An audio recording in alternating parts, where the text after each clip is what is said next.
Depuis le Maroc, le chef de l'État a échangé avec le président sénégalais, le directeur général de la société chargée de l'exécution du projet de sauvegarde et de valorisation de la baie de Cocody. Nous reviendrons sur ce qu'ils se sont dit dans ce journal.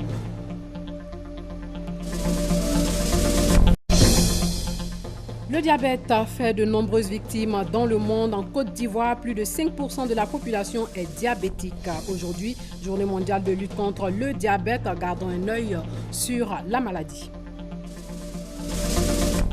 Le Premier ministre du Congo-Kinshasa a démissionné pour permettre la nomination d'un chef de gouvernement issu de l'opposition en application d'un récent accord sur le report à 2018 de la prochaine présidentielle en République démocratique du Congo.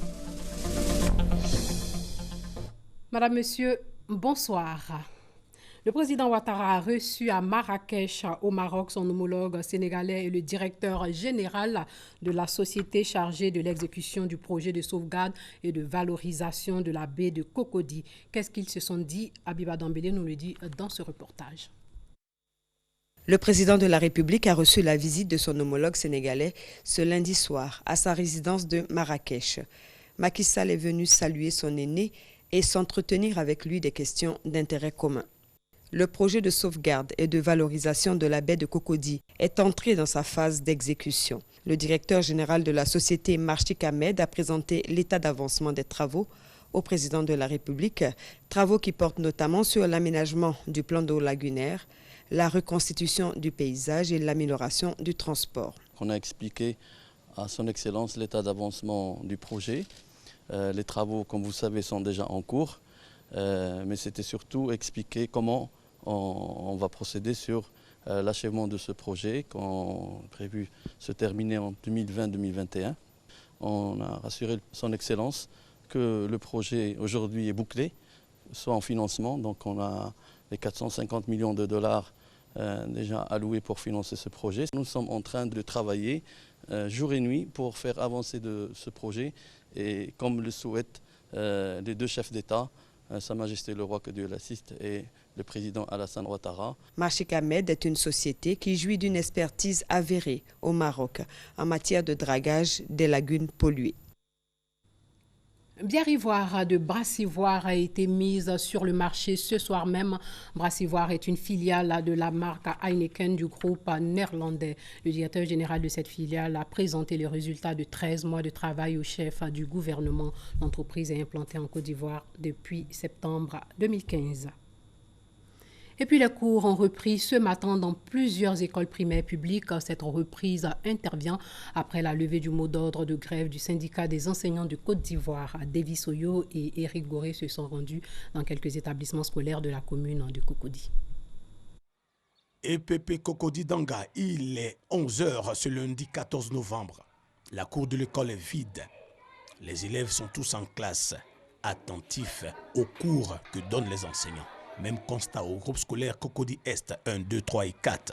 Après une semaine de grève, les enseignants des établissements scolaires primaires publics de Côte d'Ivoire ont répondu positivement à la suspension de la grève lancée par le porte-parole du MIDD. Les enseignants sont présents à leur poste effectivement. La reprise a été effective depuis ce matin à 7h30. Les élèves sont tous là. Ils avaient soif même de retrouver les classes parce qu'après une semaine d'absence, ils étaient fatigués même à la maison. Nous avons fait les mathématiques et tous les élèves étaient présents. C'est avec joie que les élèves ont repris le chemin de l'école. Je suis content de reprendre les cours. Ça s'est très bien passé, nous avons étudié. Une reprise effective ce lundi matin dans les différents établissements scolaires. Rappelons que les grèves à répétition agissent négativement sur le résultat des élèves. Sachez que les candidats aux élections législatives du 18 décembre n'ont plus que 3 jours pour déposer leur dossier de candidature. Une centaine de candidatures a déjà été enregistrée. Demain, mardi 15 novembre 2016, est jour férié, mais les guichets de la CEI seront ouverts. Les candidats doivent être âgés de 25 ans au moins, être ivoiriens de naissance ou avoir été naturalisés depuis plus de 10 ans, être inscrits aussi sur la liste électorale, bien entendu, et disposer d'une attestation de régularité fiscale. Au RHDP, on s'active. La liste des candidats du Rassemblement des oufouettistes pour la démocratie et la paix est connue. Amadou Soumaoro nous explique comment la coalition a procédé pour le choix des différents candidats aux législatives. Hamza Diaby était à la maison du PDCI RDA dans la commune de Cocody. Les candidats RHDP aux prochaines législatives sont connus. Le président du directoire dit avoir porté son choix sur des hommes et des femmes capables d'assurer la victoire au groupement politique. J'ai décidé, en ce qui concerne le RDR, que ce n'était pas la direction du parti qui allait choisir le candidat à partir de la rue de Pic. Et pour cela, nous avons mis en place un processus de sélection des candidats. La première étape de cette sélection, c'était de demander aux bases elles-mêmes de rechercher le consensus autour d'un d'entre eux. Mais à partir du moment où c'est la base elle-même, après concertation entre eux, elles-mêmes se mettent d'accord autour d'un candidat, il n'y a pas plus légitime que ce candidat-là. Pourquoi certains militants, en l'occurrence Soro Kanigui, Yasmine Ouegné et Kakabe, ont-ils vu leur dossier de candidature rejeté? La base à laquelle appartenait M. Kanigui, nous avons les rapports. Ce rapport nous établissait clairement que Soro Kanigui ne pouvait pas avoir le consensus. Parce que, bon, ils ont leur raison là-bas. Voilà. Ambonois Pyrrhus, qui est membre du secrétariat exécutif du PDCI, député, n'a pas été reconduit. Ah oui, c'est vrai. Oh là là. N'a pas été reconduit. Et il y a d'autres députés qui n'ont pas été reconduits parce que nous sommes dans la phase de renouvellement du personnel politique. Parce que tous les 5 ans, le personnel politique est renouvelé. Selon Amadou Soumaoro, le projet de parti unifié est en marche. En témoigne l'accord qui a prévalu en son sein dans le cadre de ces élections législatives. Le projet de loi relatif au titre d'occupation du domaine public a été adopté à l'unanimité après avoir été défendu par le ministre des Infrastructures économiques. 2 autres projets de loi ont été aussi adoptés aujourd'hui, un projet de finances rectificative pour l'année 2016 et un projet de loi portant règlement du budget de l'État pour l'année 2015. Le ministre auprès du Premier ministre chargé de l'économie et des finances, Adama Koné, et le ministre auprès du Premier ministre chargé du budget, Abdourahmane Cissé, ont défendu ces 2 projets face à la Commission des affaires économiques et financières. 25e journée mondiale de lutte contre le diabète qui touche plus de 5% de personnes en Côte d'Ivoire. La vigilance est donc de mise pour combattre le mal. La lutte sera menée en ayant les yeux sur le diabète. Cette année encore, l'accent est mis sur le dépistage et la prise en charge. Patricia Omo-Etia. Une série d'actions spécifiques, efficaces pour s'attaquer au diabète. Des mesures visant à prévenir le diabète, à diagnostiquer, traiter et soigner les personnes qui en souffrent. 422 millions, principalement dans les pays en développement, indique l'OMS. Les principaux messages de la campagne sont prévention, prise en charge et comment gérer le diabète et en prendre le contrôle. Un exercice familier pour Olivia, 14 ans, diagnostiquée diabétique de type 1 depuis son enfance. Elle a appris à vivre avec la maladie. Elle est devenue une amie, raconte-t-elle. Tous les jours, je fais ma piqûre d'insuline et 15 minutes après, je mange. J'étais à 4. Le taux de sucre, je suis à 2. Donc, c'est descendu. Quand une camarade me propose quelque chose qu'on dit de ne pas manger, je refuse. Je ne suis pas toujours obligée de leur dire que je suis malade. Je dis que je n'ai pas envie de manger.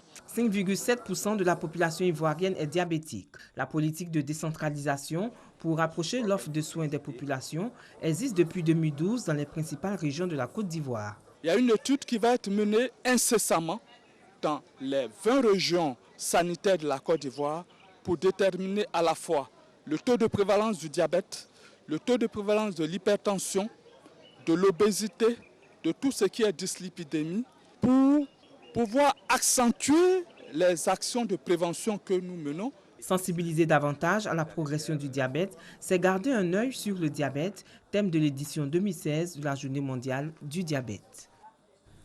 Lutte contre la fraude dans le régime du transit pour améliorer et renforcer la lutte contre ces fléaux qui gangrènent l'économie du pays. 3 mesures ont été arrêtées par la Direction générale des douanes. Des mesures qui ont été présentées à la presse. Découvrons-les dans ce reportage de Sita Soro. La période d'octobre à décembre est caractérisée par un flux important de marchandises avec une recrudescence de la fraude sur le transit. C'est pour optimiser les recettes de cette période que la Direction des statistiques et des études économiques a procédé à une analyse des statistiques. Cette étude a révélé que pour un ensemble de marchandises dites sensibles, on enregistre une baisse, voire une absence dans les chiffres. Elle a également montré que les qualités de ces marchandises en transit à destination des pays de l'Interland ont augmenté. Pour ainsi améliorer les recettes et renforcer la lutte contre la fraude dans le transit, des mesures ont été prises, à savoir la suspension provisoire des chargements pour les marchandises manifestées pour la Côte d'Ivoire, l'escorte douanière pour les marchandises dites sensibles et l'interdiction de la réexportation directe d'entrepôts de produits par voie ferroviaire à destination de l'Interland. Toutes ces mesures visent à donner un signal fort de la détermination de la Direction générale des douanes à lutter contre le déversement des marchandises en transit sur le territoire ivoirien. L'amélioration de la situation des droits de l'homme passe par un processus basé sur la formation et l'information, d'où la création d'un cadre de rencontres et d'échanges pour sensibiliser, former et éduquer les différents acteurs du droit. Parmi ces acteurs figurent des avocats, des magistrats, des huissiers, des étudiants. Les participants venus de plus d'une dizaine de pays vont se pencher sur les défis sécuritaires, juridiques et institutionnels qui favorisent ou empêchent le respect des droits de l'homme. Le reportage de Malika Koulibaly. Les violations des droits de l'homme sont des faits récurrents en Afrique, surtout en période de conflit. Pour les réduire, les fondations Friedrich Naumann et René Cassin forment ces juristes. Venus de la Côte d'Ivoire et de plusieurs autres pays africains, ils renforcent leur capacité en matière de droit humanitaire international. L'enseignement qu'on produit ici, on ne le trouve pas forcément dans les universités. C'est qu'en une semaine ou bien en 2 semaines, on parvient à vous donner un package sur le droit international humanitaire que vous ne trouvez pas forcément dans les universités. Donc c'est ce bénéfice derrière lequel les participants courent. Depuis 2011, l'État de Côte d'Ivoire s'est engagé à promouvoir davantage les droits de l'homme. Pour la ministre en charge de la question, l'initiative de la Fondation Friedrich Naumann cadre bien avec la volonté du gouvernement ivoirien. La Côte d'Ivoire s'est fermement résolue à promouvoir la primauté du droit en faisant de notre pays un carrefour des droits de l'homme. La tenue de la 52e session de la Commission africaine des droits de l'homme des peuples à Yamoussoukro, déjà du 9 au 22 octobre 2012, et d'autres conférences et activités de promotion pour la démocratie sont des évidences manifestes de la volonté du chef de l'État et de son gouvernement à continuer de tenir ses engagements internationaux en matière des droits de l'homme. Cette session de formation en droit international humanitaire est la 4e du genre organisée à Abidjan. Ouverte ce lundi 14 novembre, elle va durer 6 jours. Et dans le cadre du processus de Nouakchott, la 8e réunion des chefs des services de renseignement des pays de la région sahélo-saharienne s'est ouverte à Grand Bassam aujourd'hui même. Cette rencontre va permettre de passer en revue la situation sécuritaire de la région, à faire aussi l'état de la mise en œuvre du processus de Nouakchott et à faire un point des activités de l'unité et de liaison de l'Union africaine. Il s'agit aussi de renforcer la coopération entre les différents services de renseignement des pays de la région en matière de sécurité. Le reportage de Viviane Haïm. Le processus de Nouakchott, lancé en 2013 sous la bannière de l'Union africaine pour lutter contre le terrorisme dans la région sahélo-saharienne, connaît des avancées. C'est le constat général à l'ouverture ce lundi à Grand Bassam de la 8e réunion des chefs des services de renseignement et de sécurité des pays de la région sahélo-saharienne. L'ancien président de la République du Burundi et actuel président en exercice de la mission de l'Union africaine pour le Mali et le Sahel, Pierre Buyoya, est participant à cet important séminaire. Il y a eu quelques avancées parce que d'abord, vous voyez, le terrorisme, c'est un nouveau défi dans la région. C'est un nouveau défi en Afrique. Et au début, on était d'une certaine manière pris au dépourvu. On ne savait pas comment réagir. dans le cadre du processus de Nouakchott, progressivement, nous avons adapté nos méthodes de réaction. Et on voit par exemple que ce qu'on dit, la coopération régionale, c'est une réalité. Pour combattre Boko Haram dans les pays du bassin du lac Tchad, il faut coopérer. Quand il y a eu des attentats à Grand Bassam, pour découvrir les terroristes, il a fallu que les pays de la région travaillent ensemble. Donc vous voyez que cette philosophie de coopération régionale, c'est quelque chose qui marche. Au cours de cette rencontre qui va durer 2 jours, les chefs de renseignement et de sécurité des pays de la région sahélo-saharienne vont renforcer leurs moyens de coopération et d'échange d'informations. Au cours de la présente réunion, il importe que vous accordiez une attention particulière au renforcement des mécanismes d'échange d'informations et de renseignements entre les services des pays de la région.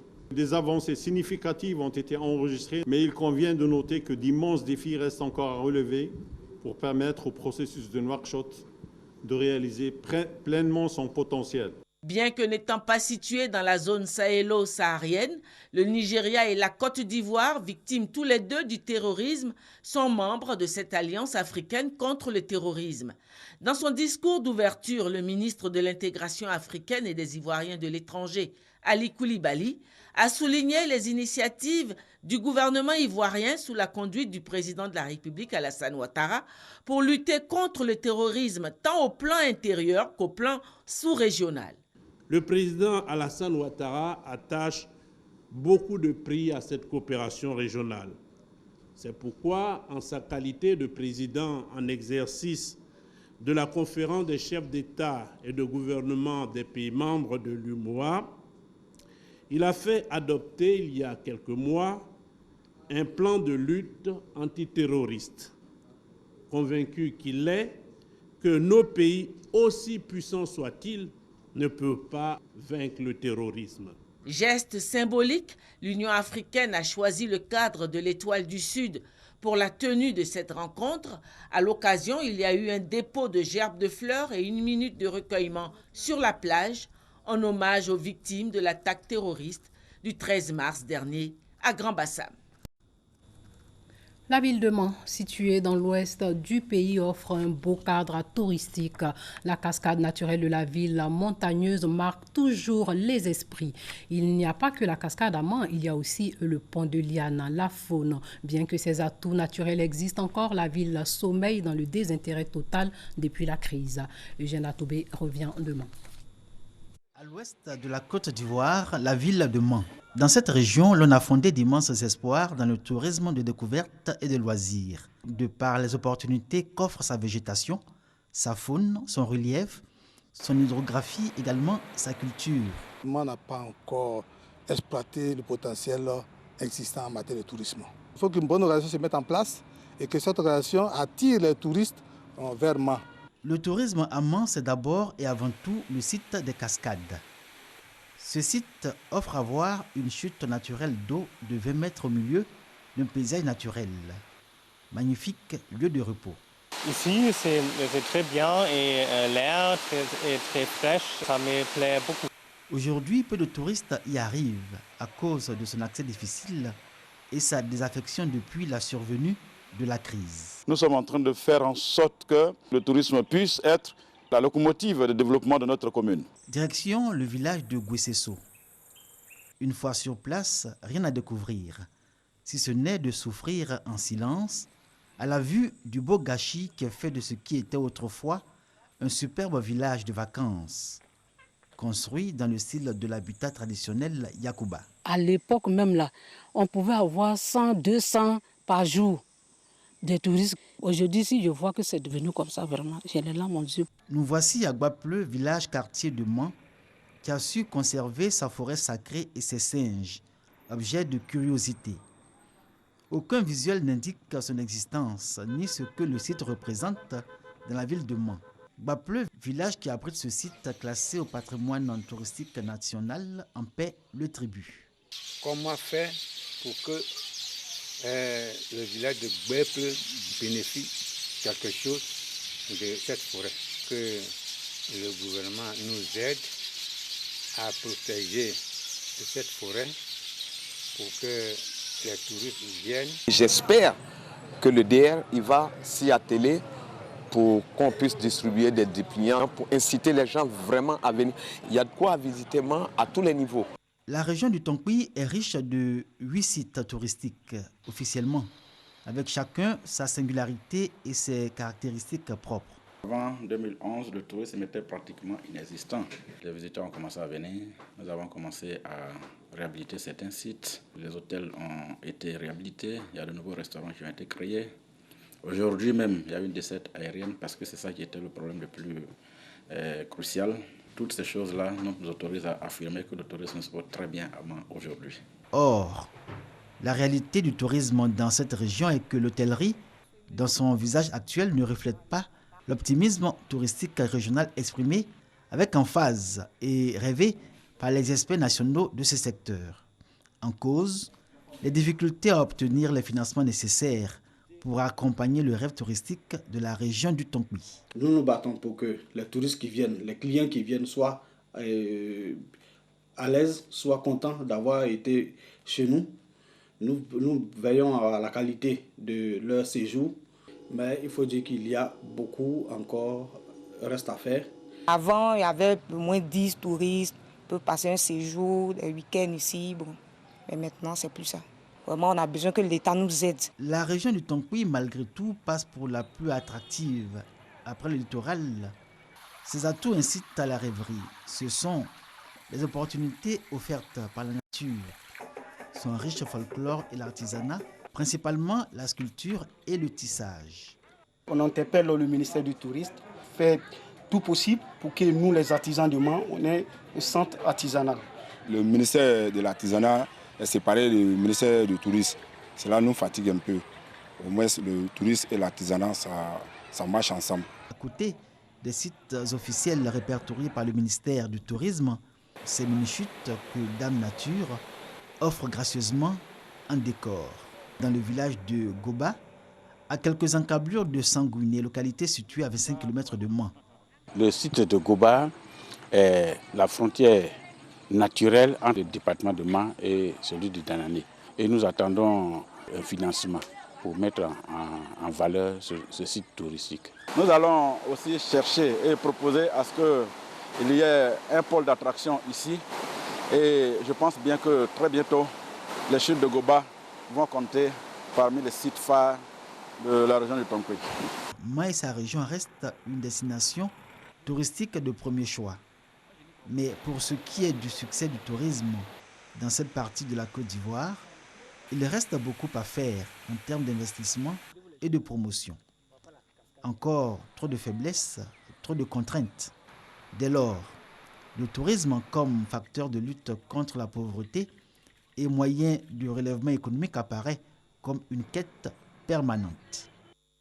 C'est la fête de l'Abissa dans la ville balnéaire de Grand Bassam. Aujourd'hui, les Dongbolais ou Tam-Tam sacré a été remis au peuple des festivités qui marquent le nouvel an chez le Nzi Kotoko. Vivons l'ambiance avec Victorien Angwa. La semaine du 6 au 13 novembre a été consacrée à la retraite des Dombolais dans le bois sacré. Ce dimanche, les Mbavilés dépositaires de l'Abissa ont récupéré le tam-tam sacré. Direction le palais royal où attend le roi et sa notabilité. C'est que les Mbavilés viennent lui confier le Dombolais après la procession entamée depuis la clairière. Cérémonie de libation et au roi d'Enzima Kotoko de remettre le tam-tam sacré au peuple. C'est le Guazo ou le début de la semaine de danse de l'Abissa, la semaine bruyante.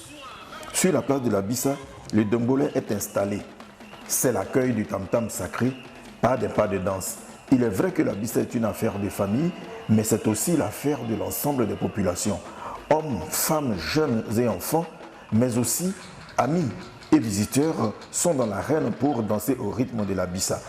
3 rythmes de danse dans l'Abissa. Gwa et Doudoulé, où la procession est le premier rythme qui montre au peuple qu'on est là.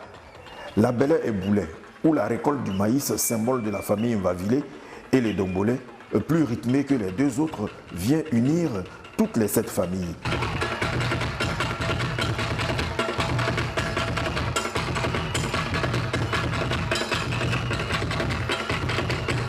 L'accueil de l'Edombolé est enfin suivi de la cérémonie d'échange de nouvelles, séance menée par l'animateur principal Ndamoulé Belin, surnommé Edombolé.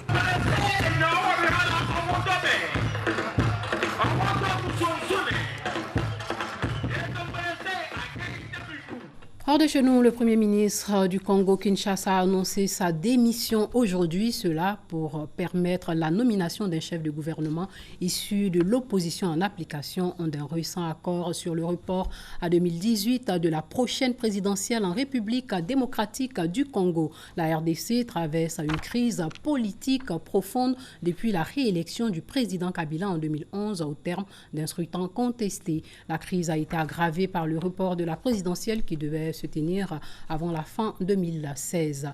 Le mandat du président Kabila au pouvoir depuis 2011, comme je vous l'ai dit, 2001 expire le 20 décembre et la Constitution lui interdit de se représenter. Retour en Côte d'Ivoire, Laurent Pokou s'en est allé, 2 fois meilleur buteur de la CAN en 1968 et en 1970. L'ancien footballeur a porté 70 fois le maillot national. Odalibé revient sur les prouesses de Laurent Pokou. Je rêve pour une Côte d'Ivoire réconciliée. Il a quitté le stade sans ovation, sur la pointe des pieds. Le roi a quitté la scène. Le football ivoirien vient de perdre l'un de ses dignes fils, Laurent Pokou. C'était un dimanche à l'âge de 69 ans à la Pisam à Abidjan. La fin d'une légende. D'un footballeur de génie. L'ex-attaquant de la SEC Mimosa, du Stade Rennais, de l'AS Nancy-Lorraine et des Éléphants de Côte d'Ivoire a marqué les années 70. Il a porté 70 fois le maillot national pour une trentaine de buts. C'est durant les CAN d'Éthiopie en 1968 et de Soudan en 1970 qu'il a marqué les esprits en étant sacré 2 fois de suite meilleur buteur de la compétition. Il a marqué 6 buts en 1968 et 8 en 1970. Le 10 février 1970, la Côte d'Ivoire étrie l'Éthiopie 6 buts à 1. Laurent Pokou réalise alors le premier quintuplé de l'histoire de la CAN. Il devient recordman des buteurs avec 14 buts en 2 éditions. Un record qui tiendra 40 ans, avant que Samuel Eto'o ne l'efface en 2008 au Ghana. Le 19 janvier 1968, le Ghana bat les éléphants 4-3 après les prolongations en demi-finale. Pokou inscrit 2 buts. C'est ce jour qu'il devient l'homme d'Asmara. Avec la SEC Mimosa, il écrit de belles pages, 3 fois champion de Côte d'Ivoire et 6 coupes nationales. Et tout le monde se souvient de ce fameux ASEC Afia du 1er juillet 1973. En 20 minutes, Pokou avait inscrit 3 buts. En France, où il signe au Stade Rennais, Pokou devient le duc de Bretagne. En 68 matchs, il marque 55 fois, dont un quadruplé, 3 triplés et 5 doublés. Il remporte la Coupe de France en 1978 avec Nancy, en compagnie des Platini et Moutier. Laurent Pokou a quitté la scène. Le football africain perd l'un de ses illustres représentants. Le roi est mort. Vive le roi! Et puis le gouvernement ivoirien rend hommage à Laurent Pokou. C'est le ministre de la Culture et de la Francophonie qui a présenté les condoléances du gouvernement à la famille de Laurent Pokou et à celle du sport. Pascaline Kwame, Salifa Ouattara. La République de Côte d'Ivoire est triste, abattue par la nouvelle du décès de l'une des icônes du football ivoirien, Laurent Pokou. Le ministre des Sports et des Loisirs, dont j'assure l'intérim, a le regret d'annoncer le décès survenu ce dimanche 13 novembre 2016 de M. Laurent Pokou, ex-footballeur international, des suites d'une longue maladie. Laurent Pokou fit du football un art et un sacerdoce.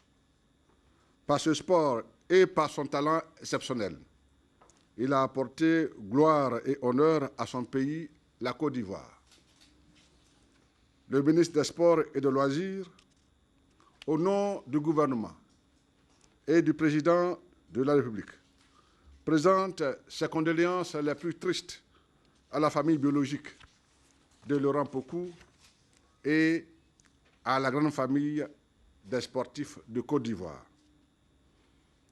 En raison des immenses services rendus à la Côte d'Ivoire, le ministère des Sports et des Loisirs, au nom du gouvernement et sous l'égide du président de la République, entend rendre des hommages mérités à l'illustre disparu.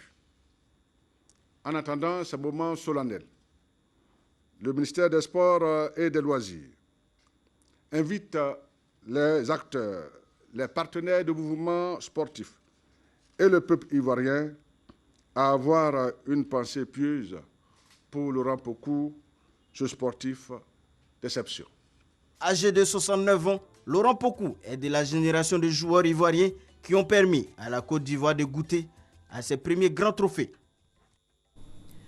Et puis ce soir, le monde a pu observer un phénomène extraordinaire, la super lune extra claire. Ce phénomène est visible en moyenne tous les 413 jours. Les observateurs ont l'impression que la lune est géante. Plusieurs personnes ont donc pu assister à la concomitance de deux phénomènes astronomiques, la phase de la pleine lune qui tombe presque au moment où l'astre dans l'orbite elliptique se trouve au plus près de la Terre.